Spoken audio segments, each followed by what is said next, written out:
മുസ്ലിമായ മനുഷ്യൻ പറഞ്ഞൊരു കാര്യം കേൾക്കണോ നിങ്ങൾക്ക്? ഈ റോം എന്ന നാട് മുഴുവനും സ്വർണവും മുത്തും രത്നവും നിറച്ചിട്ട് നിങ്ങൾ എന്റെ കയ്യിൽ വന്ന് എന്റെ കയ്യിലേക്ക് സംഭാവനയായി കൊണ്ടുതരുന്നത് ഒരൊറ്റ ദിവസത്തെ വാങ്ക് കേൾക്കാതിരിക്കുന്നതിന് പോലും പകരമായി സ്വീകരിക്കാൻ പറ്റൂല. ഇന്നത്തെ വാങ്ക് നീ കേൾക്കരുത് എന്ന് പറഞ്ഞിട്ട് ഒരു വക്തിന്റെ വാങ്ക് കേൾക്കാതിരിക്കാൻ ഈ നാട് നിറയെ നിങ്ങൾ സ്വർണം എന്റെ കയ്യിൽ കൊണ്ടുവന്നാലും ഞാനത് സ്വീകരിക്കൂല. അപ്പൊ ചോദിച്ചു, ഈ റോമിന്റെ സൈന്യത്തിന്റെ അധിപൻ ചോദിച്ചു, എന്താണ് വാങ്കെന്ന് പറയുന്നത്? വാങ്കങ്ങ് ഉച്ചത്തിൽ ചൊല്ലിക്കൊടുത്തു. ആ വാങ്കിലുണ്ടല്ലോ അഷ്ഹദു അല്ലാ ഇലാഹ ഇല്ലല്ലാഹ് വ അഷ്ഹദു അന്ന മുഹമ്മദർ റസൂലുള്ളാഹ്. ആ രണ്ട് വാക്കുകൾ കേട്ടപ്പോ റോമിന്റെ അധിപൻ പറഞ്ഞു, നേതാവ് പറഞ്ഞു, ഈ മനുഷ്യന്റെ മനസ്സിൽ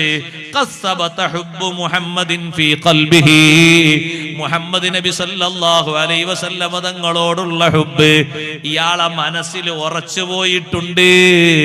പെട്ടെന്നൊന്നും ഇയാളെ മടക്കാൻ കഴിയൂല. മുസ്ലിങ്ങളെ കൂട്ടത്തിൽപ്പെട്ട ഒരാളെ വിളിച്ചുകൊണ്ട് ഒരാളെ പിടിച്ച് പോസ്റ്റ്മോർട്ടം ചെയ്യാൻ. അധികാരത്തിന്റെ മോതിരമാണ് കയ്യിലേക്ക് തരാമെന്ന് പറഞ്ഞത്.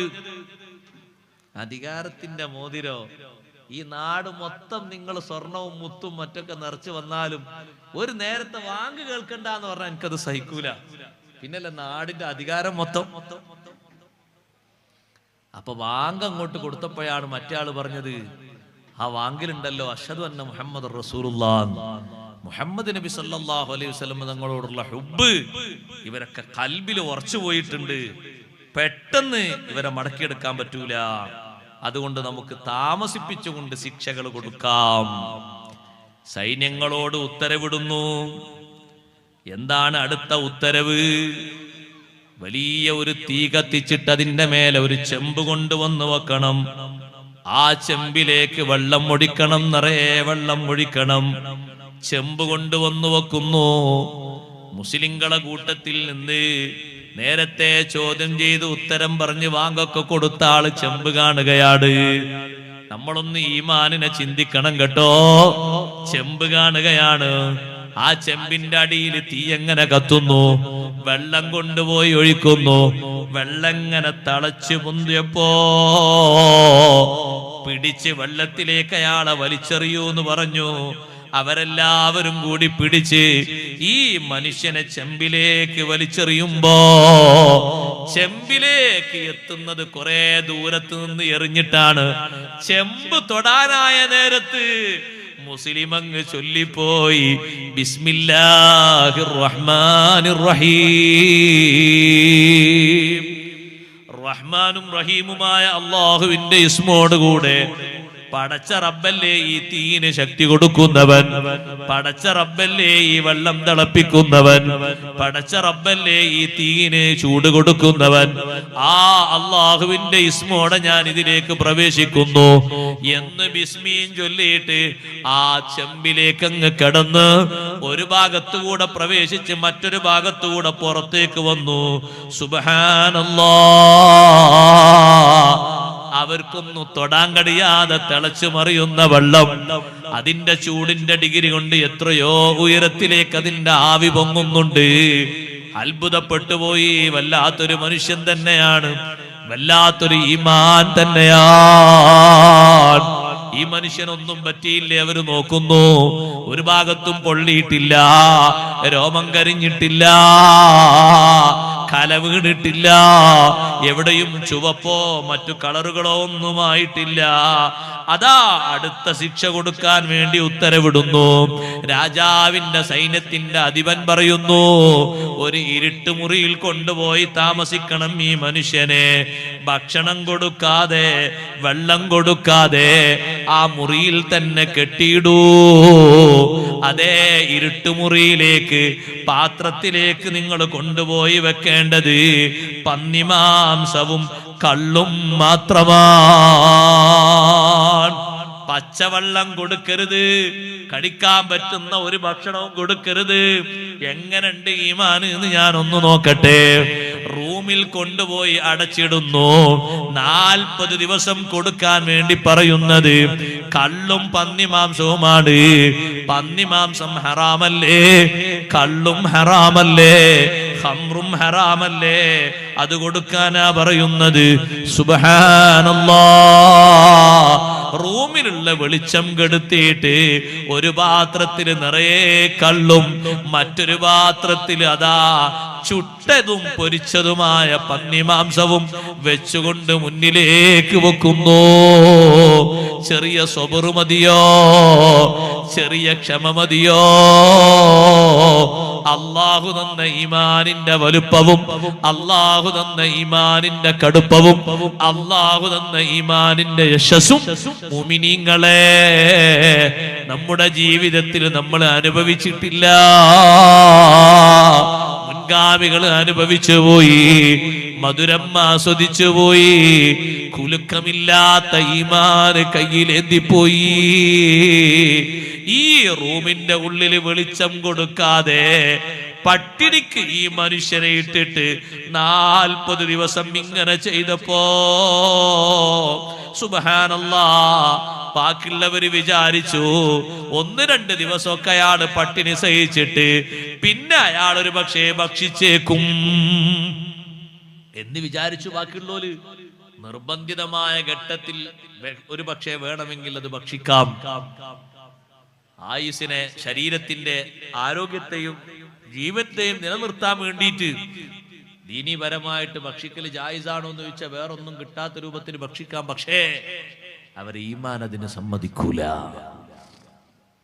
അവർ ഇഖ്ലാസ് അതിന് സമ്മതിക്കൂല. ആ ഒരു പഴുതു നോക്കിയിട്ട് അവർ ഭക്ഷിക്കൂല. 40 ദിവസം കഴിഞ്ഞിട്ട് റൂം തുറന്നു. റൂം തുറന്നപ്പോ വെച്ചതൊക്കെ അങ്ങനെയുണ്ട്. ഒന്നും കഴിച്ചിട്ടില്ല, ഒന്നും കുടിച്ചിട്ടില്ല. ചോദിച്ചു അവര്, കൈഫലാ തഅകുലു മിൻഹു, ഓ മനുഷ്യ, എന്തേ ഇതിൽ നിന്ന് നീ ഭക്ഷിക്കാതിരുന്നത്? പ്രതിസന്ധി ഘട്ടത്തിൽ നിനക്കത് ഭക്ഷിക്കാമല്ലോ, നിന്റെ മതം അതിനെ അനുവദിക്കുന്നുണ്ടല്ലോ. എന്താണ് മുസ്ലിം പോരാളിയുടെ മറുപടി എന്നറിയോ? ലൗ അകൽതു മിൻഹു ലഫറഹതും, ഞാൻ അല്പമെങ്കിലും അതിൽ നിന്ന് ഭക്ഷിച്ചാൽ നിങ്ങൾക്ക് സന്തോഷം വരൂലേ? നിങ്ങൾ തിന്നുന്ന അല്ലാഹ് ഹറാമാക്കിയത് ഞാനും തിന്നു എന്നൊരു സന്തോഷം നിങ്ങൾക്ക് തോന്നൂലേ? അതുകൊണ്ട് നിങ്ങൾക്ക് സന്തോഷം വരണ്ടാന്ന് കരുതിയിട്ട് ഞാൻ ഒന്നും തന്നെ ഭക്ഷിച്ചില്ല. എനിക്ക് അല്ലാഹു സുബ്ഹാനഹു വ തആല ആരോഗ്യം നിലനിർത്തി തന്നു. അല്ലാഹു തആല കൊടുക്കൂലേ റിസ്ക്? അല്ലാഹു തആല കൊടുക്കും. അല്ലാഹു കൊടുക്കൂലേ ആരോഗ്യം? അല്ലാഹു തആല കൊടുക്കും ആരോഗ്യം. ഒന്നും ഭക്ഷിക്കാതെ ബുദ്ധിമുട്ടായി നിന്നിട്ട് വിശപ്പ് അനുഭവിച്ച് മരിക്കേണ്ട ഒരു ഘട്ടം വരുമ്പോ അവർക്ക് ഇല്ല. ഭക്ഷണമൊന്നും കടിക്കാതെ, നല്ല ഭക്ഷണമൊന്നും കൊടുക്കാതെ ലിമിറ്റായ ഭക്ഷണം മാത്രം കൊടുത്തിട്ട് തടവിൽ പാർപ്പിച്ചിരുന്നില്ലേ ബഹുമാനപ്പെട്ട ഖുബൈബ് ബിൻ അദി റളിയല്ലാഹു അൻഹുവിനെ? ഖുബൈബ് റളിയല്ലാഹു അൻഹുവിനെ ഒരു നേരം നോക്കിയ ഹാരിത്തിന്റെ മകളായ സൈനബ് ഖുബൈബ് റളിയല്ലാഹു അൻഹു പോയി നോക്കിയപ്പോ സൈനബ് എന്ന് പറയുന്ന ആ പെണ്ണ് പറഞ്ഞു, മാ റഅയ്തു അസീറൻ ഖത്തു ഖൈറൻ മിൻ ഖുബൈബ്. ഖുബൈബ് റളിയല്ലാഹു അൻഹു പോലെ നല്ലൊരു തടവുകാരനെ ഞാൻ കണ്ടിട്ടില്ല. ഖുബൈബ് തങ്ങൾ എന്റെ വീട്ടിന്റെ മുറിയിൽ താമസിക്കുമ്പോ ഞാൻ കണ്ടു അദ്ദേഹം കയ്യിൽ മുന്തിരിക്കൊല പിടിച്ച് ഭക്ഷിക്കുന്നത് ഞാൻ കണ്ടു. മക്കയിൽ എവിടെയും മുന്തിരി കിട്ടുന്ന കാലമല്ല.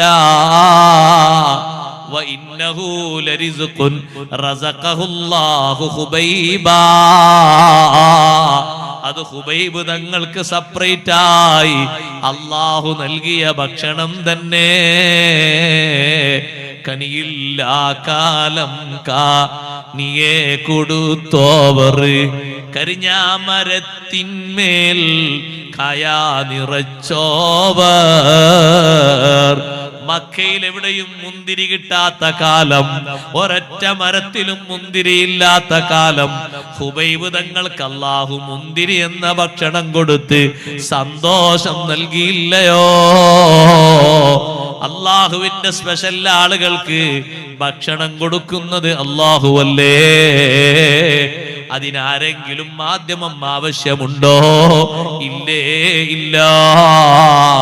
40 ദിവസം ഈ മുസ്ലിം സഹോദരൻ ആ റൂമിന്റെ ഉള്ളിൽ താമസിച്ചിട്ട് ഒരു വെള്ളത്തിന്റെ ഒരു മുറുക്ക് പോലും കുടിക്കാതെ, ഖംറിന്റെ ഒരു ചെറിയ തുള്ളി പോലും കടിക്കാതെ, പന്നിമാംസം ഒരു കഷ്ണം പോലും രുചി നോക്കാതെ എങ്ങനെയാ സഹോദരങ്ങളെ തള്ളി നീക്കിയത്? അല്ലാഹുവല്ലേ അവർക്ക് ആരോഗ്യം നൽകിയത്? അല്ലാഹുവല്ലേ അവർക്ക് ഈമാൻ നൽകിയത്? ഈമാനിന്റെ ഒരൊറ്റ സംരക്ഷണത്തിന് വേണ്ടിയല്ലേ ഈ ത്യാഗം അവർ സഹിക്കുന്നത്? അപ്പൊ പിന്നെ സഹായം കൊടുക്കുന്നത് അല്ലാഹു തന്നെയാണ്. വമൻ യത്തഖില്ലാഹ യജ്അൽ ലഹു മഖ്റജാ വയർസുഖുഹു മിൻ ഹൈതു ലാ യഹ്തസിബ്.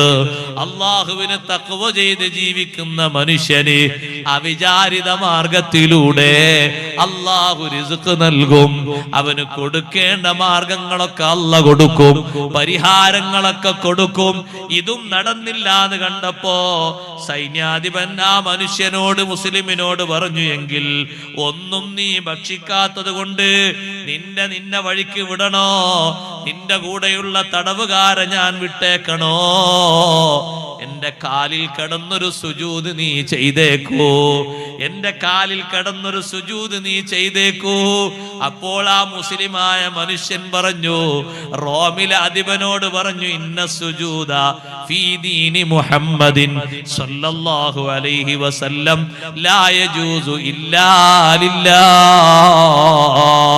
നബി സല്ലല്ലാഹു അലൈഹി വസല്ലമ തങ്ങളെ മതത്തില് അല്ലാഹ്ക്കല്ലാതെ വേറാക്കും സുജൂദ് ചെയ്യാൻ പറ്റൂല. എന്നിട്ടാണോ നിനക്കൊരു സുജൂദ്? എന്നിട്ടാണോ നിന്റെ മുന്നിലൊന്ന് വീഴുന്നത്? നടക്കൂല കേട്ടോ. അപ്പോൾ സൈന്യാധിപൻ അവസാനം തോറ്റിട്ട് പറഞ്ഞു, എങ്കിലൊരു കാര്യം പറയട്ടെ, നീ എന്റെ കൈയൊന്ന് ചുംബിക്കണം.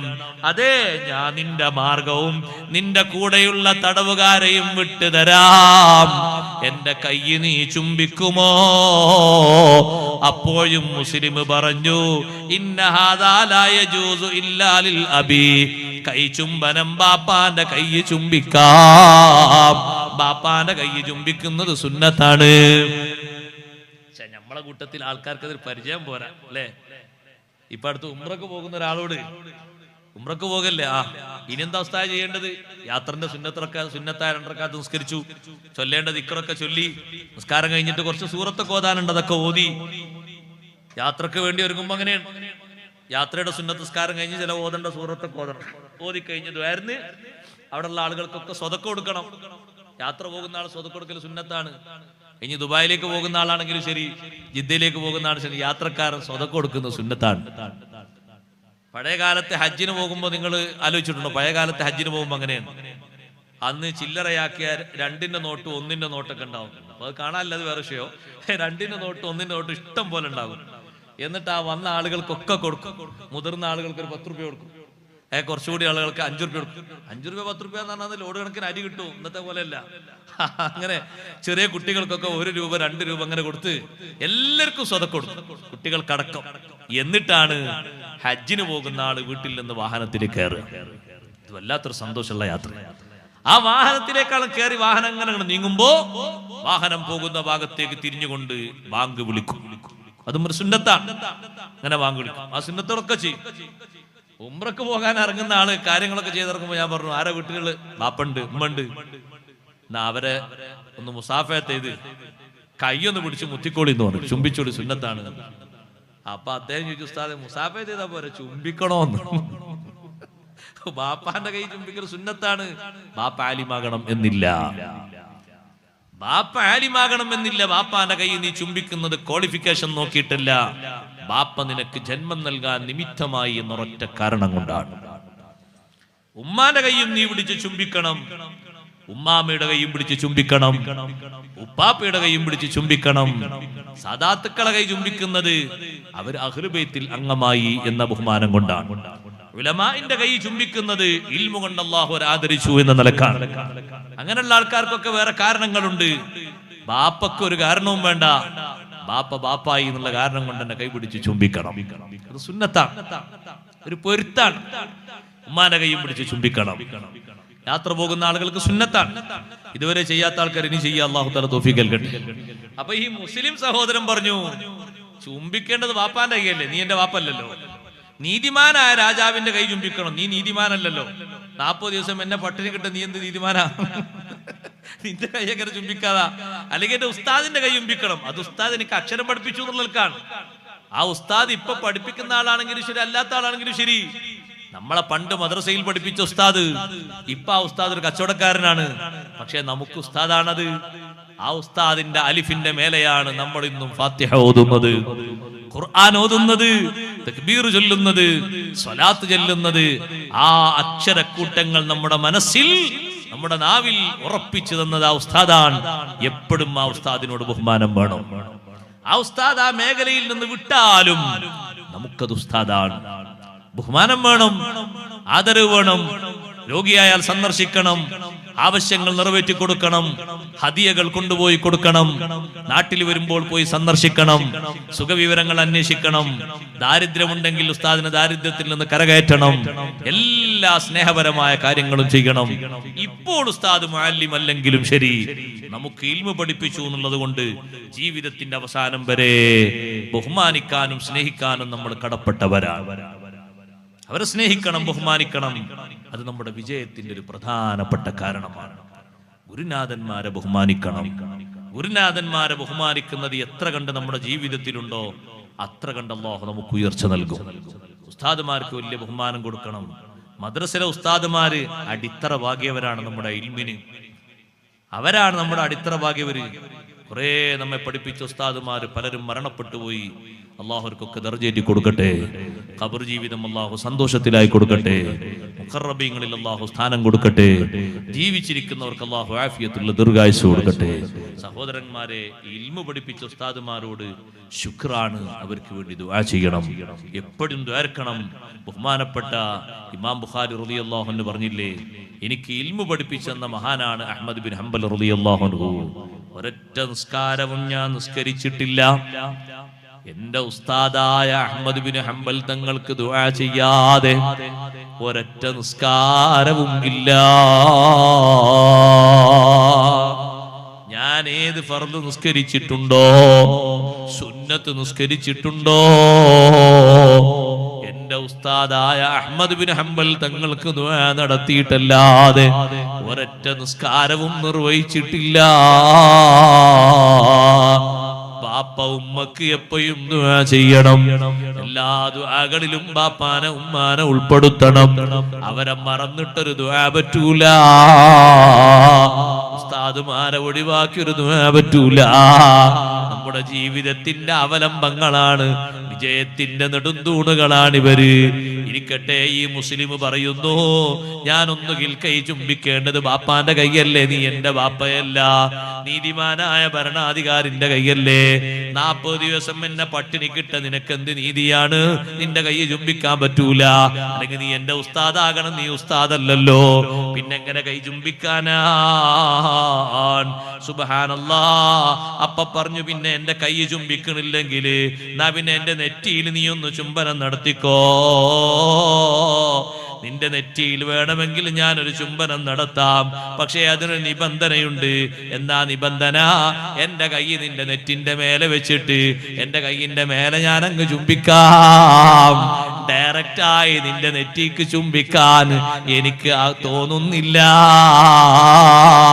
ഈ ഈമാനില്ലാത്ത നിന്റെ നെറ്റിക്ക് എന്തൊരു ബഹുമാനമാണ്.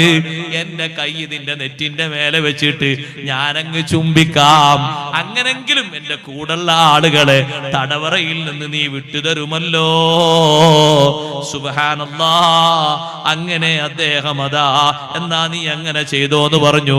നെറ്റിന്റെ മേലെ കൈവച്ചു. അങ്ങനെ ആ കൈ ചുംബിക്കാൻ ഉദ്ദേശിച്ചുകൊണ്ട് അതേ ചുംബിക്കാൻ കൈയിന്റെ മേലേക്ക് കൊണ്ടുപോകുമ്പോ, അല്ലെങ്കിൽ നീ ചുംബിക്കണ്ടെന്നും പറഞ്ഞിട്ട് ആ മുസ്ലിമിനെയും കൂടെയുള്ള തടവുകാരെയും വിട്ടുകൊടുത്തിട്ട് അവർക്ക് ധാരാളം സമ്മാനം കൊടുത്തു. ഉമർ ഇബ്നുൽ ഖത്താബ് റളിയല്ലാഹു അൻഹുവിന് റോമിലെ രാജാവിന്റെ വക ഒരു എഴുത്ത്. എന്താണ് ആ എഴുത്തിലുള്ളത്? ലൗ കാന ഹാദർ റജുലു ഫീ ബിലാദിനാ അലാ ദീനിനാ ലകുന്നാ നഅതഖിദു ഇബാദതഹു. ഉമർ തങ്ങളെ, നിങ്ങളെ മുസ്ലിങ്ങളെ കൂട്ടത്തിൽ നിന്ന് ഞങ്ങൾ പരീക്ഷണത്തിന് വിധേയമാക്കിയ ഒരൊറ്റ വ്യക്തിയുണ്ട്. ചെമ്പിലേക്ക് വലിച്ചെറിഞ്ഞിട്ട് വറച്ചട്ടിയിൽ ശരീരം ഒന്നുമാകാതെ ബിസ്മി ചൊല്ലിയിട്ട് രക്ഷപ്പെട്ട വ്യക്തിയാണ്.